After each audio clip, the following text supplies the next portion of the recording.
เอาเสร็จกับ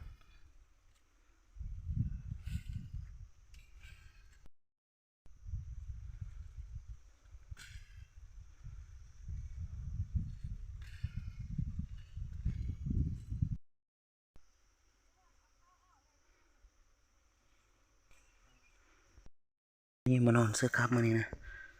ครับนี่ก็ประมาณ50-60นี่แหละเดี๋ยวเขาจะเกี่ยมห้างเลยเนาะเพราะว่าเขาจะฟ้าไปนั่งพุกเด้ทางแคมป์มานี่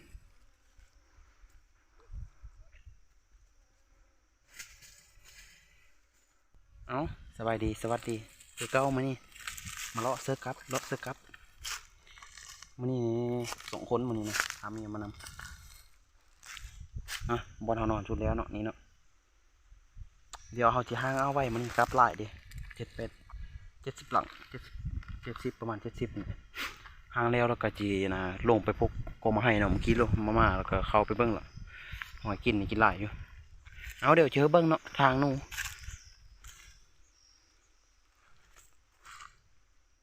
เบิ้งหอยทางมันนี่นะมันนั่นเขานอนแล้วไม่นอนติดอยู่นี่เลยมันนั่น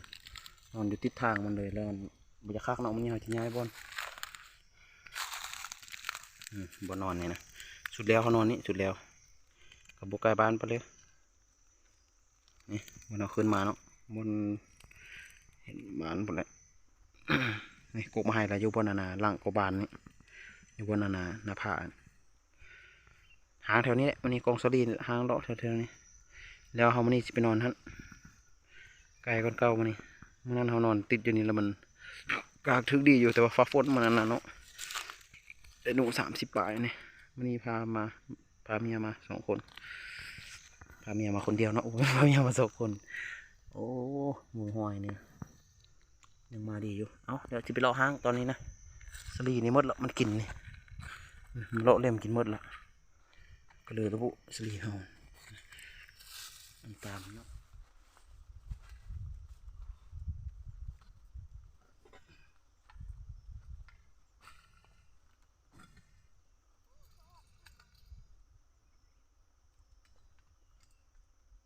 เมื่อไอ้มามันสลีก้องอยู่พื้นมาไม่เปื้อเลยมันเล่มกินมด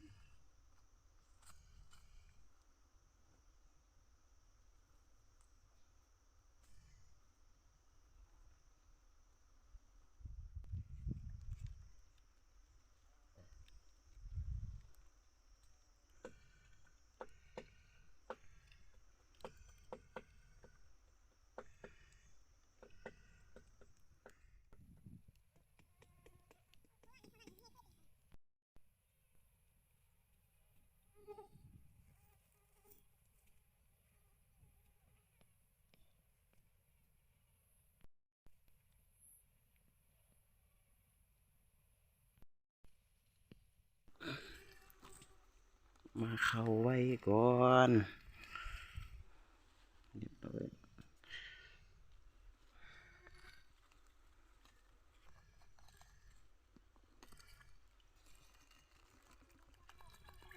มา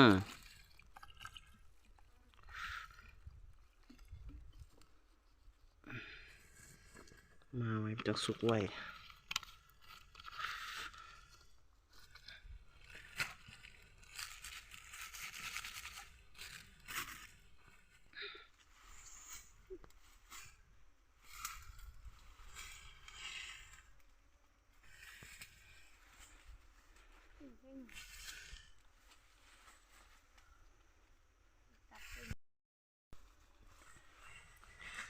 โอ้จะได้ลงไปเอาสลีเดี๋ยวก็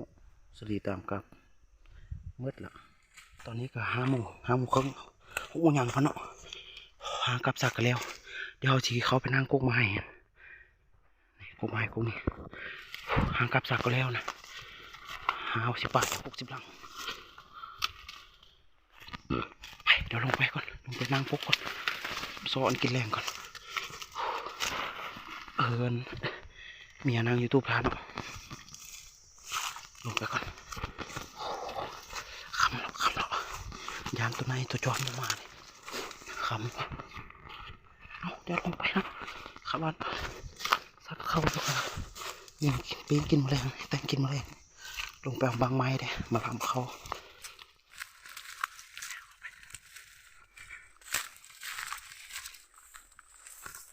อบคำแล้วเนาะตัวนี้6 โมงยังประมาณ30 นาทีเดี๋ยวนะ6 โมงแล้วจากมืดแล้วชอบเบิ่งตัวข้างในชอบเบิ่งตัวไหนตัวจอนกินไง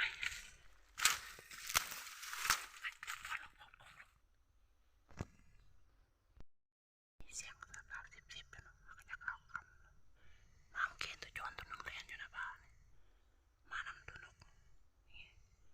เสียงสับสิบอยู่มันยังเวนั่นลองบ้างเนาะลองโดนบ้างต้องเห็นก็น่าจะกินอยู่เลยกลุ่มนี้นะตาเบิ่งตัวจอนเนาะตาเบิ่งตัวจอนเข้ามาจอนตัวไหน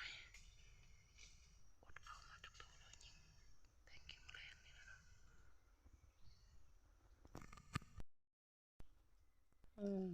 ในเขามา2-3 ตัวนะครับเห็นตัวจอนหลายอยู่ไหมยิงบัดหนึ่งพวกไรสัมเถื่อเอาโกนี่หมดมันอยู่นี่นะสมโพและถือเอาโกไม้นี่หมดเปิดหมดเลยตัวหอยเสียดายเนาะใน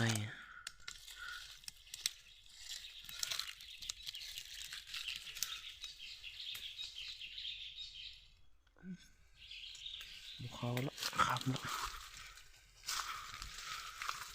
เดี๋ยวจะออกไปก่อนเราตัดเอาบางไม้ก่อน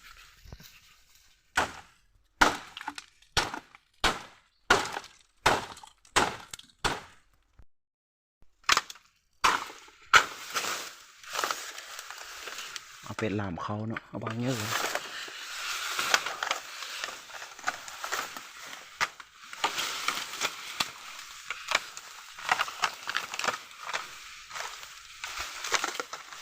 ไม้ตัวนี้นะครับน้ำ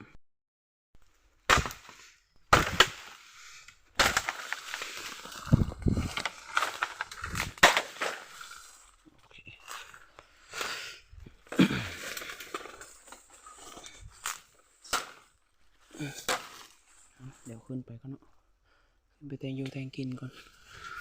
สอนแตงยูแตงกินก่อนโอ้นายตัวนึงกับอะไรซ้ำยิงทื่อกับกูไม้หมดไปเดี๋ยวขึ้นไปเถอะก่อน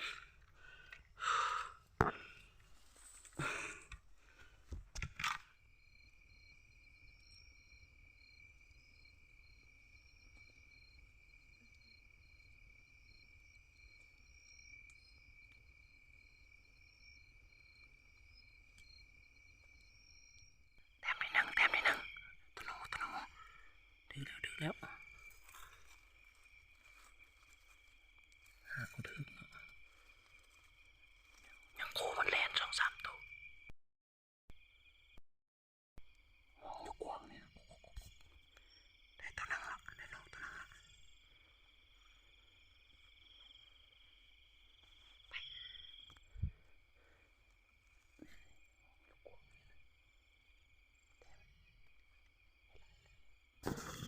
7 โมงเนาะถือได้แล้วเริ่มได้แล้ว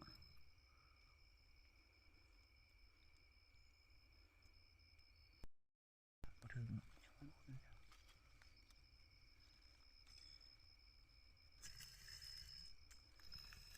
หนู2 ตัวกับนะ3ไหมเนาะหนู3 ตัวหนูจะไปปีงกินก่อนแตงกินตัวนั้นกับอะไรวะตัวเลยเขาอันเข้าอันเท่ามันก็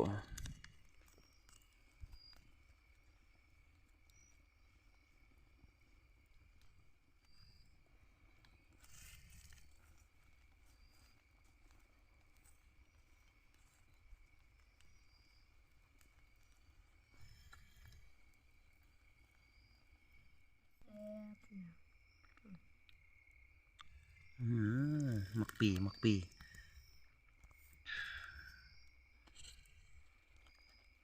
ไข่พอปีกหนูเนี่ยได้เสียบจะบอกแซ่บขนาดเลยยังหอมกินยากมันเย็นกว่านี้ปันได้อยู่ก็ จำฮอดบอกบ่เผ็ดจำอ่ะ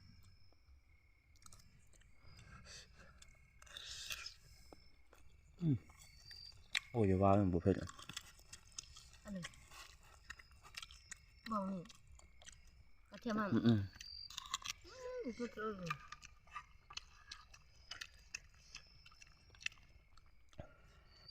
ล้างน้ำใส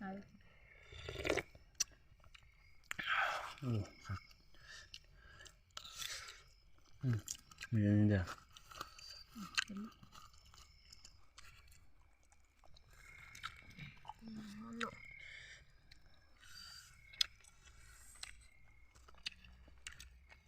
ตัวเมื่อกี้มันเนาะไอ้หนู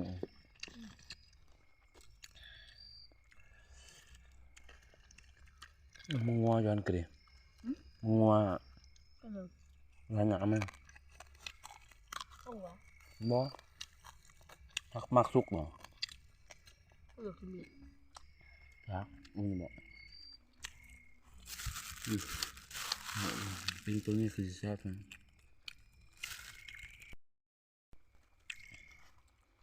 เพิ่นกินแล้วบ่ เมื่อเรา คือว่าสุก เอ็ดคือพ่อฮันให้หนึ่งเขาอ่ะ ตัดเอ็ดสั้นๆมนๆซะเอาบังไม้ไผ่อุ่นหันเอ็ดงามเอ็ดซ้ำนี้โตแห้ง ไอ้จุยปาบมาป้านั่น นึกเอาอู้เป็นกลินแท้อันนี้ มันสุกแล้ว สุก เป็นเท อยู่กันเลย เยอะหมดแล้วหมดเดียว หมดหรอก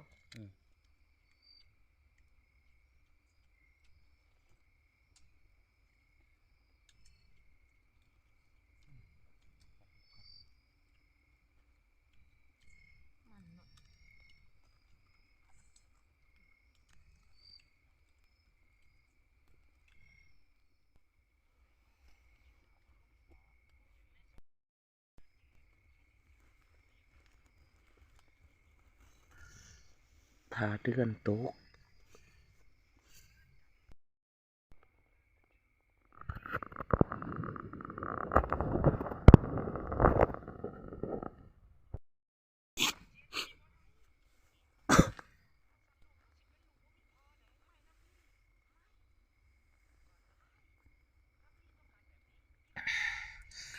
นอนพักพร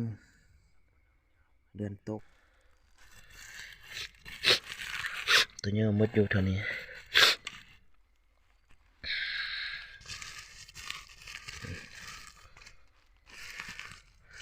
ได้เมื่อกี้เติม2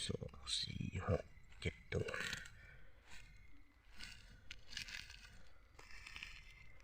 เป็ดนะตัวน้อย12 โมง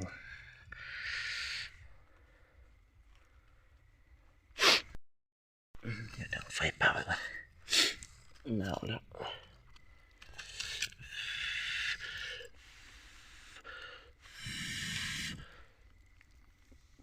ยามเมื่อยามหน่อยเดียวยามแถวนั้นเดือนยังแจ้งอยู่ตกแต่ก็เริ่มมืดแล้วไปรอการก่อนรอยามครับ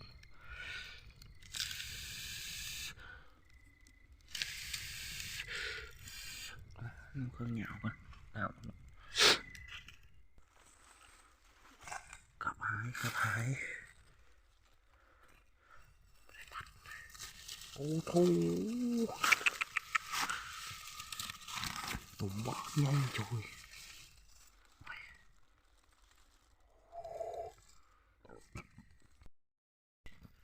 หนูบักใหญ่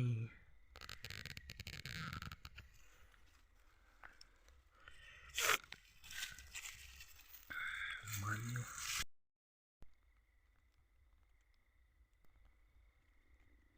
ทางเพียง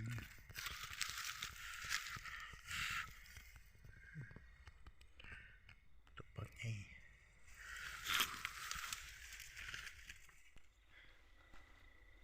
แถวนี้บนห้างเขาคักเลยลองกันลุ้นเดียวลุ้นโอ้ยังไปถึงโอ้หลังนี่ไม่รู้เลยโอ้ถึกจัง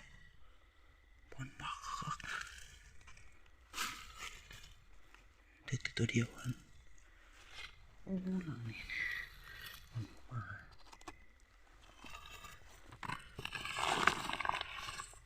มือมาปกมือก่อน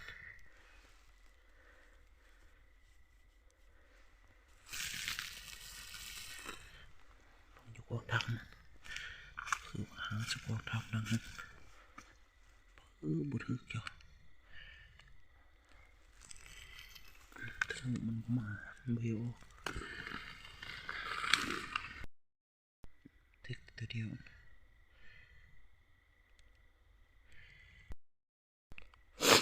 สอบพอดีปีแล้วสันนี่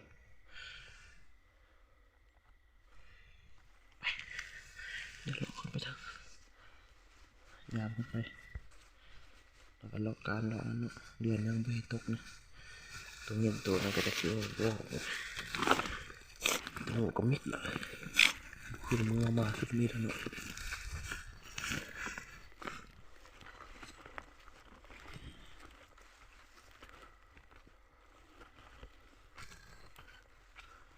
คอยลุ้นคอยลุ้นจะได้ต้องดูแลเนาะเรียบร้อยทีแล้วสาก็ถึกเนาะตัวนี้หางกับขอนไม้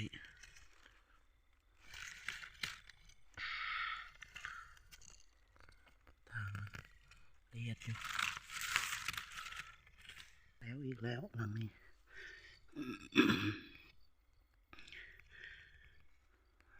สาดลงมาตื้อเลย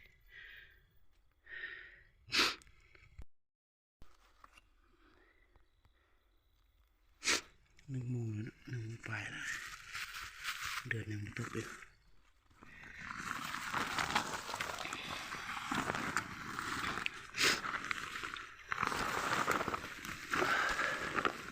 ยามเธอเดียวในระยะเนาะเสาเลยวันนี้เดือนยังไม่ตก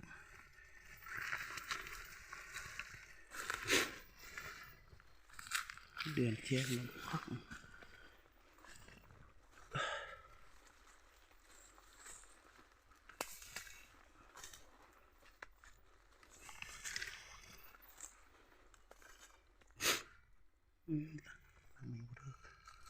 หลังนี้บ่เห็นกันบ่เห็นกันโอ้โห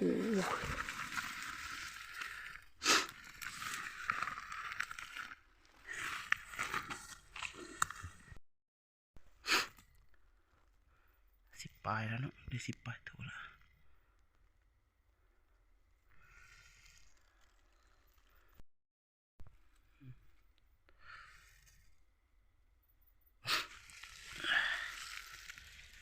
วันนี้ก็ได้4-5 ตัวแล้วเนาะโอเคก็ได้8 ตัวไปกองไม่ได้ขึ้นแปลงยามมันแล้วลงมาที่ก็ที่เลาะขึ้นไปยามไปการกกมาให้เนาะเราก็รอลุ้นไปเนาะดึกการรอลุ้นไปมาเศร้า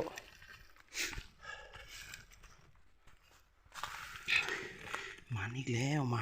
วบักไง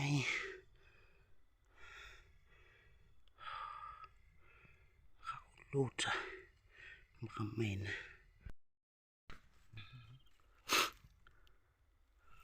อีกแล้วนะแถวหลังสุดท้ายนะกระดึกตัวนี้ยังนุ่มๆไปวันนี้เราจะลงไปการกบมาให้เด้อลงไปเพิ่งกบมาให้ก่อนบางทีตรงนี้ขึ้นบุ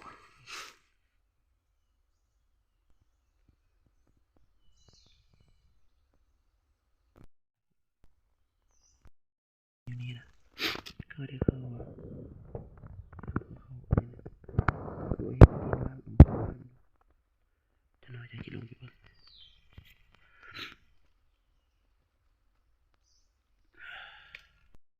กินมาให้เนาะเช้าก็6 โมงเดี๋ยวจะน้อยลงไปเบิ่งตัวไหนแล้วก็โยไปกูกับแต่กินลงมาเห็นตัวไหนแลนยนต์ตึมตัวนึงโอ้ย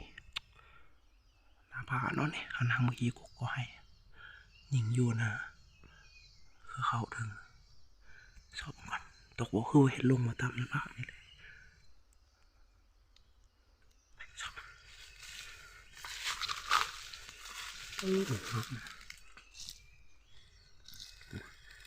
น้อยแล้วโอ้เห็นเลยแล้ว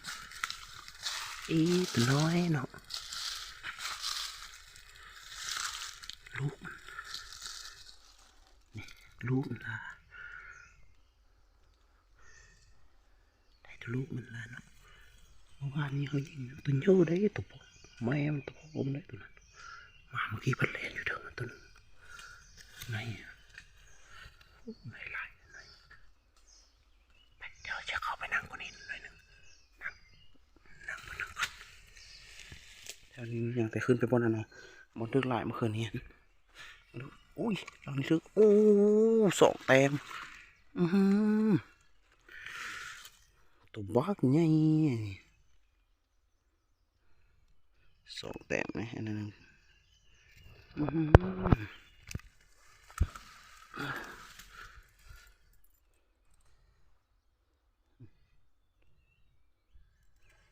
อันนี้บุตรอันนี้น่ากลัวมาคดอยู่เลยมันกินหมดแล้วเนาะ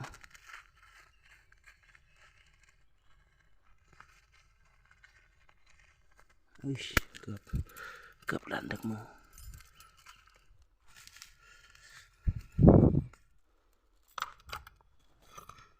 ปวดกลับแล้วก่อนโอ้โหบักใหญ่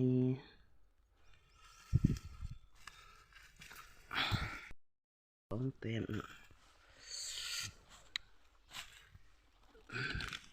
รอรุ่นไปเมื่อกี้ในบักของปีเลยเนี่ยปีสองมากบางนี้ในโบ้ทึกอยู่เขาหางอยู่กองทำจะดี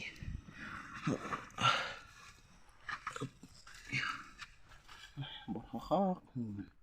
แต่แบบว่าเด้อไม่เอาขี้ตรงเงี้ยเลยขี้เงี้ยไปเดี๋ยวขึ้นไปกินข้าวกันเนี่ยอย่างที่พูดก็ยังละเติบเลยกัน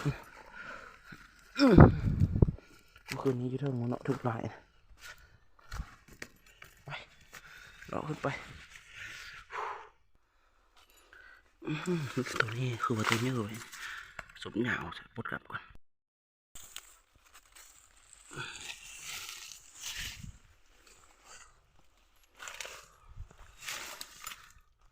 หนูหน่อยเก็บโมเดินทางสภาพทุกคนป้า โอ้เอาเป่าเนี่ยเลาะท้อนเนาะสู่ขี้งัว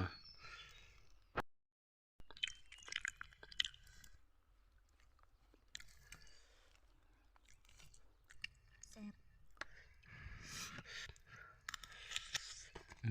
เดี๋ยวบักหน้าวคน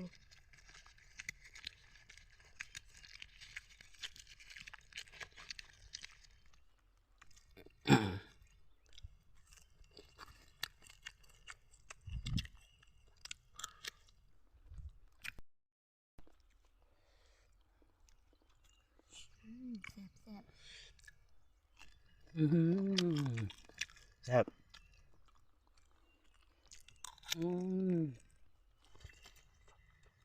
แซ่บจับ